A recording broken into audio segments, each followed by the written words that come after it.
mieux être tel qu'on est et maintenant s'améliorer. Je ne dis pas tel qu'on est et assumer. Tel qu'on est pour montrer ses défauts, mais être ouvert à s'améliorer. J'étais chez toi. Ta maman a réservé la place que je m'asseye. Elle voulait qu'on mange. Vous voyez la place du chef, n'est-ce pas? Vraiment, il y a des choses que, si je veux te demander quelque chose, je te demande clairement. Les choses de fausses humilité là, vraiment, ça nous perd le temps. J'ai demandé à ce moment, vraiment, je ne peux pas m'asseoir à cette place. Ce n'est pas ma place. Quel que soit le respect qu'elle peut me donner, je ne suis pas chez moi. Et tu te souviens qu'à l'époque, j'avais attiré ton attention.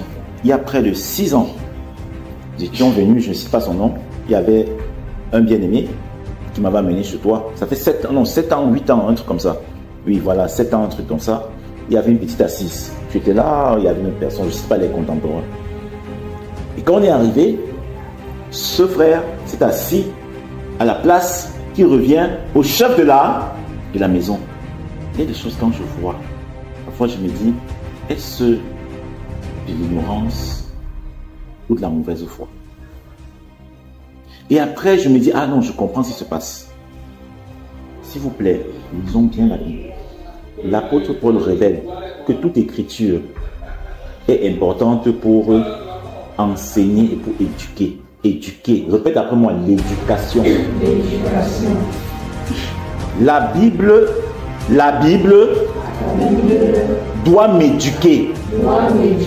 La Bible rééduque les consciences. Quand vous voyez un leader qui s'est comporté comme ça, vous comprenez qu'on a un point sérieux d'éducation dans l'église. Et Shabbat, c'est ton attention, n'est-ce pas? Les gens veulent enseigner, les gens veulent faire ceci, mais fondamentalement, il y a une sauvagerie. La Bible n'a presque plus d'effet dans les gens aujourd'hui. Je ne sais pas si vous comprenez. Et il ne faut pas. C'est pas bon. Il y a la bienséance.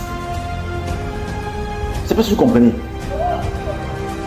Les gens vous disent que non, ceci, cela, Israël. Les gens disent des choses qu'ils ne maîtrisent pas. Est-ce que vous savez que le Dieu d'Israël lui-même, il a dit à Moïse que lorsque l'étranger viendra, il reconnaît qu'il y a quand même des étrangers. C'est Dieu qui a donné les territoires de chacun. Lisez le livre des Proverbes. Dieu a signé à chaque peuple son territoire. Il était même écrit que tu ne réduiras pas les limites que tes ancêtres ont fixées. Mais le Très-Haut rappelait à Moïse dans sa Torah que lorsque l'étranger viendra vers toi, même si tu fais montre d'hospitalité, Dieu reconnaît quand même que c'est un étranger. Autrement dit, Dieu dira que lorsque l'autre Israélite venu des nations viendra vers toi, mais il reconnaît qu'il y a l'étranger. Lisez Deutéronome.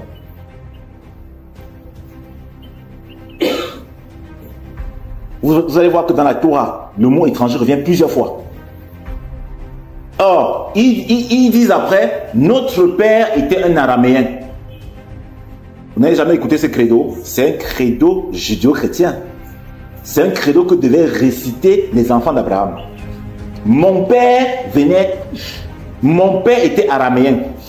Et il est venu de l'autre côté, sur un territoire où lui-même était étranger. Or, vous avez remarqué que le statut de l'étranger n'était pas le même statut, n'est-ce pas, que l'Israélite. Maintenant, par la piété, l'Israélite devait faire tout pour ne pas rendre l'étranger mal à l'aise, mais il ne fallait pas confondre les choses parce que l'étranger ne sera pas israélite. Je ne sais pas si vous comprenez. Voilà pourquoi ne croyez jamais aussi à cette fausse doctrine. Il y a une doctrine qu'on appelle la substitution d'Israël. C'est faux. Beaucoup de chrétiens estiment que l'Église est devenue Israël. C'est faux. L'Église ne sera jamais Israël en tant que telle. Certes, il y a des Israélites qui, convertis, sont dans l'Église, mais Israël a un statut particulier devant Dieu. C'est pour ça qu'il dit « mon premier fils ». Et l'apôtre Paul explique, ce n'est pas une théorie de moi.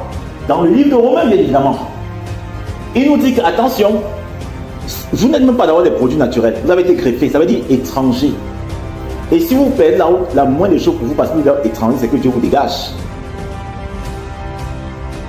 C'est une réalité du temps dans lequel on est. Il est bien vrai que dans l'autre monde, ce ne sera plus le cas, mais acceptons que ce soit comme ça, à moins maintenant d'être des révisionnistes et de laisser l'impression que Dieu ne connaît rien. C'est nous qui allons lui apprendre. Vous voyez qu'il y a un problème d'éducation. Les gens ne comprennent pas beaucoup de choses. Tu comprends un peu? Oui, c'est un peu compliqué. Bref, c'est à cause de toi que je me suis mis à le dire. Je t'ai dit tout à l'heure que quand tu es chez quelqu'un, quel que soit l'âge que tu auras, il y a beaucoup de réserves que tu as. Je suis en train de te donner des éléments qui vont t'aider dans ta vie. Ne fais pas comme ces chrétiens qui ont été déformés. Il faut que tu traites ça dès maintenant. C'est très important. Déjà que du point de vue humain, tu es encore un enfant devant cette maman. Et même si tu restais là-bas et que tu devenais un adulte, tant que tu es à la maison, tu ne peux pas te permettre de faire ces choses. Je ne sais pas si tu comprends. Fais très attention. C'est par rapport à toi que j'ai voulu un peu parler de ça. Et c'est où vous comprenez que les gens ont beaucoup plus d'égo qu'ils ne le pensent. Vous comprenez? C'est là où on voit vraiment l'ego.